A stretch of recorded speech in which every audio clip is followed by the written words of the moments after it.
होंगे। मैं वासिका अली और मेरे साथ है तारिक नियाजी।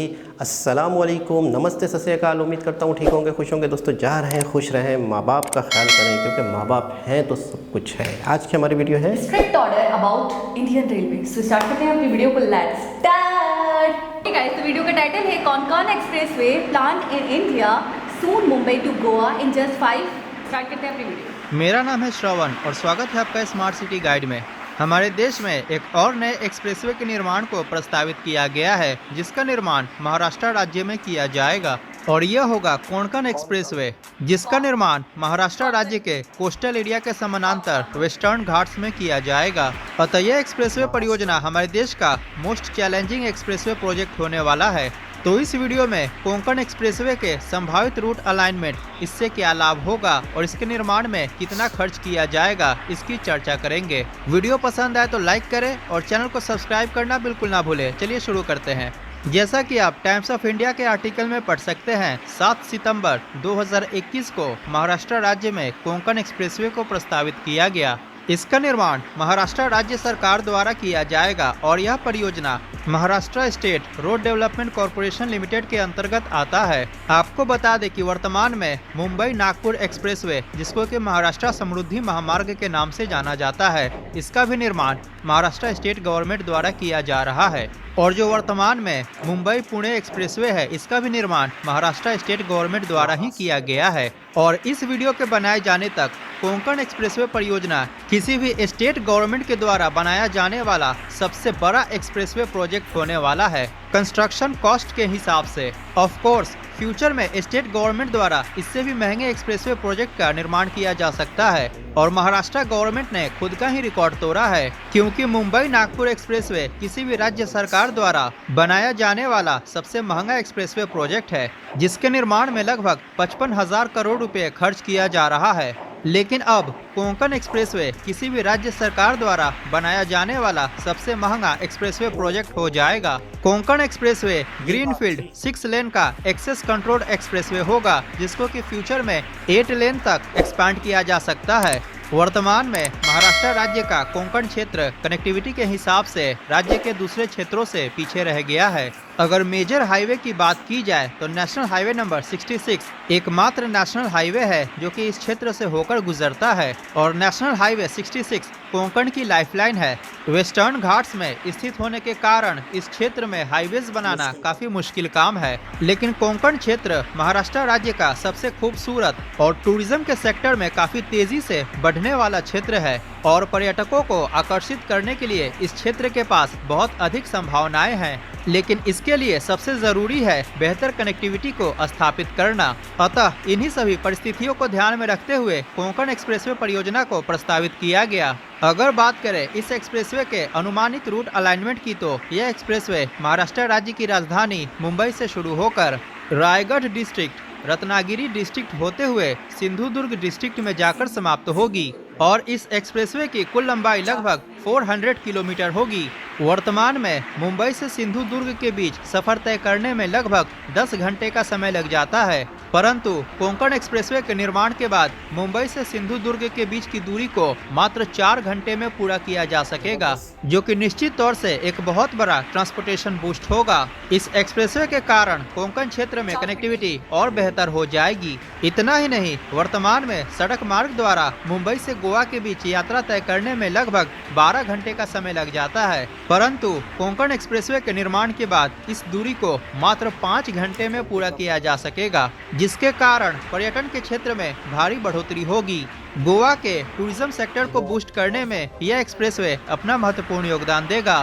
कोंकण एक्सप्रेसवे के निर्माण के लिए लगभग 4000 हेक्टेयर्स जमीन का अधिग्रहण किया जाएगा। इस परियोजना के डिटेल्ड प्रोजेक्ट रिपोर्ट अर्थात डीपीआर को 2 सालों के अंदर तैयार किया जाएगा। इसके बाद जमीन अधिग्रहण की प्रक्रिया शुरू की जाएगी और निर्माण कार्य शुरू किया जाएगा। डीपीआर तैयार हो जाने के बाद 4 सालों का और समय लगेगा इस परियोजना के निर्माण कार्य में। अतः वर्तमान जानकारी के अनुसार कुल 6 सालों का समय लगेगा इस परियोजना को बनकर तैयार होने में, जो कि 2027 तक बनकर तैयार हो जाएगा।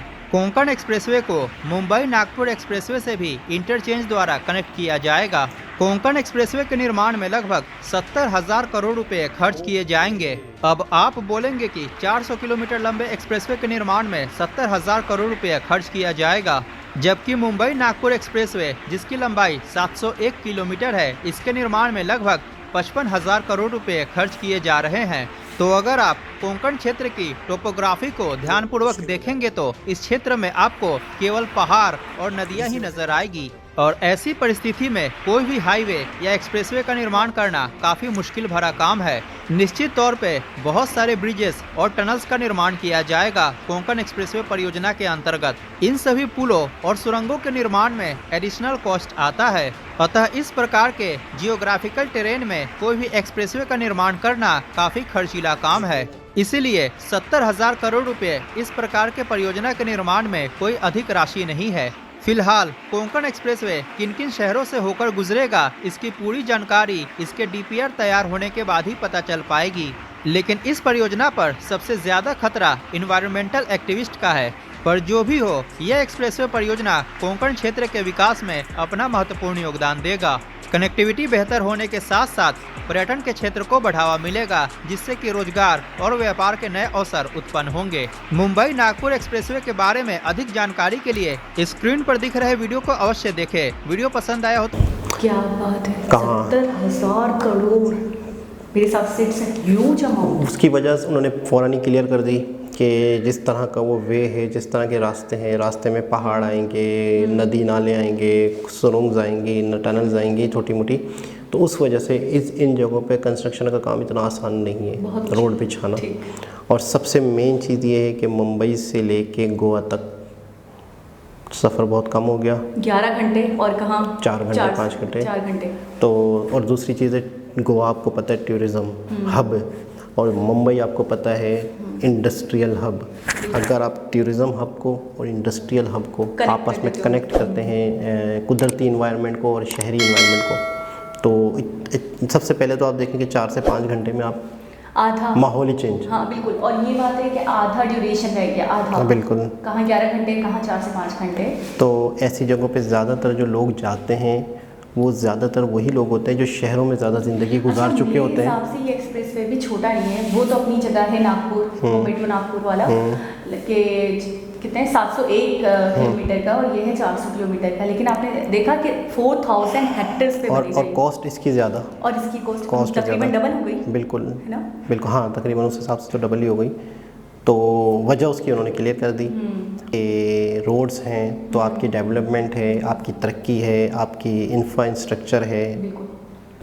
बात हो रही थी कोंकण एक्सप्रेसवे। अच्छा, सिंधुदुर्ग ये इसका नाम नहीं सुना ना आपने पहले कभी? बिल्कुल भी नहीं। ये सिंध के करीब होगा शायद। अच्छा, आपको पता है? नहीं, आपको पता है कि ये जो आज हमारा सिंध है ये बहुत बड़ा था। अच्छा। इंडिया भी इसमें शामिल था, इंडिया तक में शामिल था। तो सिंध मैंने ये नाम पहले नहीं सुना, तो मुझे तभी थोड़ा सा प्रॉब्लम हो रही। सिंधुदुर्ग, तो ये एक्सप्रेसवे मुंबई से चलेगा और सिंधुदुर्ग तक बिल्कुल मतलब चलेगा। वही है कि महाराष्ट्र का एक ऐसा प्रोजेक्ट, इतना बड़ा प्रोजेक्ट किसी भी स्टेट में आज तक नहीं बना। अच्छा, इसका डीपीआर अभी कंप्लीट नहीं है? अभी डीपीआर, अच्छा ये एक मतलब ये कि ये एक लॉन्ग टर्म वाला काम है। तो अभी कम से कम कि मजीद किस को कनेक्ट कर पाएगा। सिटीज़ हो सकता है कि कुछ ना कुछ सिटीज़ बढ़ जाएंगे। जब कहा जाएगा कि यार चलो यहाँ से भी गुजर है तो इस सिटी को ऐड करते हैं, इस सिटी को ऐड करते हैं, और फिर अच्छा अब इसका डीपीआर बनेगा, फिर इसकी लैंड परचेज़ की जाएगी, देखी जाएगी, फिर उसके बाद इस पर काम शुरू होगा। तो तकरीबन एक अल्टीमेट 6 साल का टाइम पीरियड दे रहे हैं। 2027 ना? तो आपको लग रहा है रेडी हो जाएगा या नहीं? अगर सारी चीज़ें ओके रहीं और मतलब चीज़ें रहीं, और सबसे मेन चीज़ इन्होंने एक चीज़ बताई, मुश्किल है कंस्ट्रक्शन के दौरान मौसम, जिस एरिया से इसने गुजरना है, जिस तरह के वहाँ के हालात होते हैं, लैंडस्लाइडिंग होती है और बहुत सी चीज़ें हैं। अच्छा, आपको पता है मुंबई टू नागपुर वाला जो एक्सप्रेसवे वो भी इससे कनेक्टेड है? इससे कनेक्ट करेंगे, बता रहे हैं, और वो कनेक्टेड होंगे। बिल्कुल ऐसे ये बता रहे हैं। और ऐसा ही होता है कि बहुत बड़े बड़े जो रोड्स होते हैं, हाईवेज़ होते हैं, वो दूसरे हाईवे से कनेक्ट होते हैं, तो वो फिर उस हाईवे और उस हाईवे के लोग आपस में एरियाज़ कनेक्ट हो जाते हैं। और आप सब जानते हैं, हम भी जानते हैं कि लोगों का कनेक्ट होना ही आपकी मेन तरक्की है। आप एक जंगल में लोगों को छोड़ दें और उनके दरमियान में कोई राब्ते ना हो तो वो जंगल जंगल ही रहेगा। बिल्कुल ऐसे। अच्छा भाई, उस जंगल के अंदर लोगों को कनेक्ट कर दें, एक रास्ते बना दिए जाएं कबीलों के दरमियान में, लोगों के दरमियान में कि ये तुम्हारा रास्ता है, यहाँ से तुमने कुछ ना कुछ हो जाए, तो वो फिर डेवलपमेंट या तरक्की की तरफ चले जाते हैं। यानी कि कनेक्टिविटी से ही लोग एक दूसरे तक चीज़ें पहुँचती हैं, नॉलेज पहुँचती है, मामलात, हालात। और इसके रोड कनेक्टिविटी और रेलवे कनेक्टिविटी के अलावा एक और कनेक्टिविटी जो है वो आजकल है बहुत ज़्यादा अहम है, वो है नेट की कनेक्टिविटी। कि आजकल अगर लोग दूर भी हैं तो नेट की कनेक्टिविटी से नॉलेज कम्युनिकेशन हो चुका है, लेकिन जाहिर सी बात है गुड्स का, चीज़ों का कनेक्ट होना, चीज़ों को लेके कनेक्टिविटी करना, उसके लिए रोड्स और रेलवे की ज़रूरत पड़ती है, जिसका मेरे ख़्याल में मोदी जी की गवर्नमेंट को बहुत ज़्यादा एहसास है। और वही जो इनके जो मिनिस्टर हैं नितिन गडकरी जी, उनका भी इसी पे फोकस है।